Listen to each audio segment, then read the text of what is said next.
Hey, what's up, guys, and welcome back to my reading journey. Hope we're all doing fine. And today we're going to continue with the 11th book of Marcus Aurelius' Meditations. So, let's do this. For several dispositions or inclinations there be of the mind and understanding, which, to be aware of, thou must carefully observe. And whensoever thou dost discover them, thou must rectify them, saying to thyself concerning every one of them, this imagination is not necessary. This is uncharitable. This thou shalt speak as another man's slave or instrument, than which nothing can be more senseless and absurd. For the fourth, thou shalt sharply check and upbraid thyself.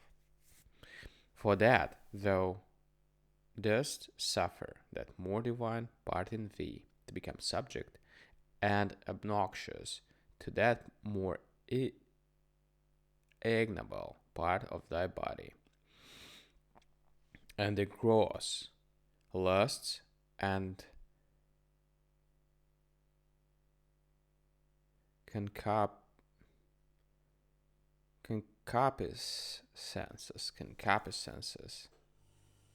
concupiscences thereof.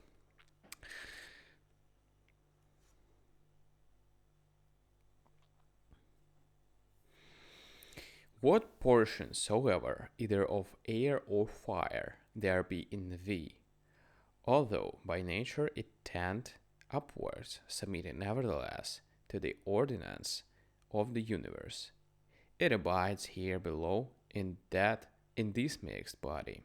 So whatsoever is in thee, either earthly or humid, although by nature it tend downwards, yet is it against its nature both raised upwards and standing, or consistent. So obedient.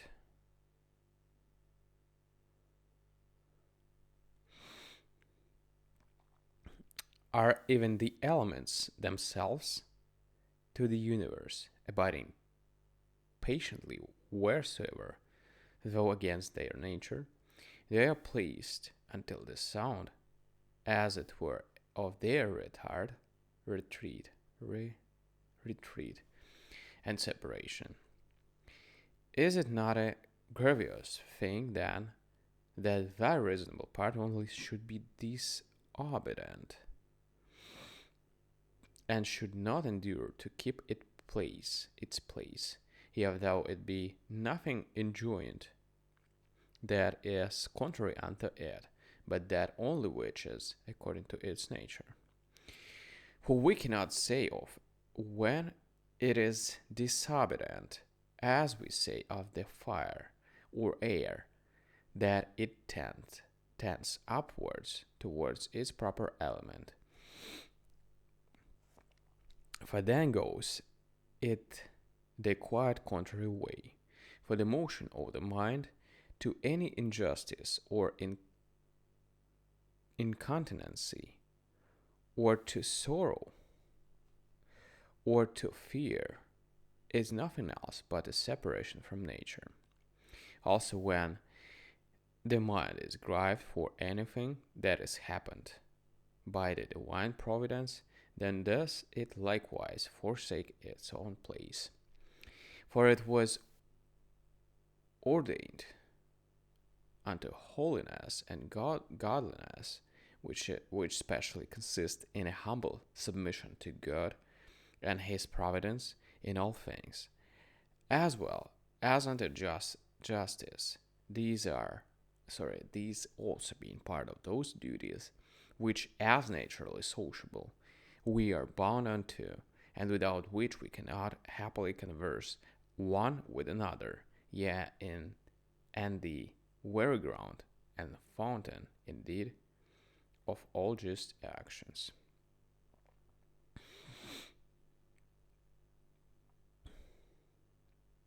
He that has not one, and the self-game, so self-same general, and always as long as he lives, cannot possibly be one and the selfsame man always. But these will not suffice, except thou add also what ought to be this general end. Whereas the general conceit and apprehension of all those things which upon no certain ground are by the greater part of man deemed good cannot be uniform and agreeable, but that only which is limited and restrained by some certain properties and conditions, as of community, that nothing be conceived good which is not commonly and publicly good. So must the end also be also the that we purpose unto ourselves be common and sociable.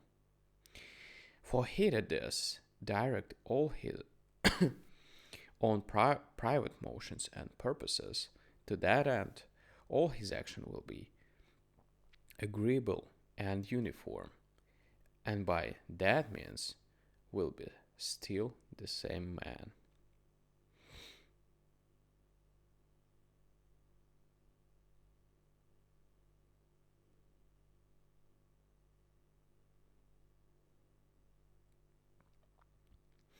Remember the fable of the contrary.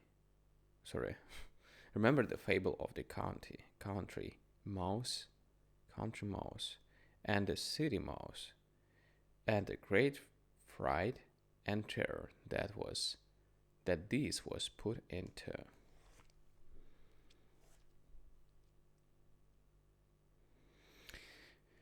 Socrates was wont to call the common conceits and opinions of man, the common bugbears of the world, the proper terror of silly children.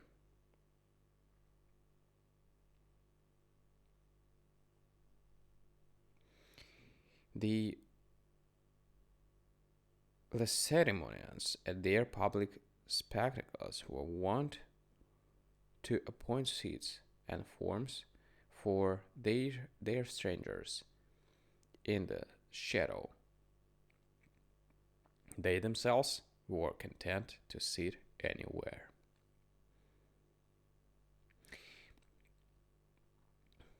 What Socrates answered to Perdiccas, why he did not come unto him, last of all deaths. I should die that worst kind of death, said he, that is, not able to requite the good that has been done unto me. In the ancient mystical letters of the Ephesians, there was an item that a man should always have in his mind, someone or other to the ancient warfares.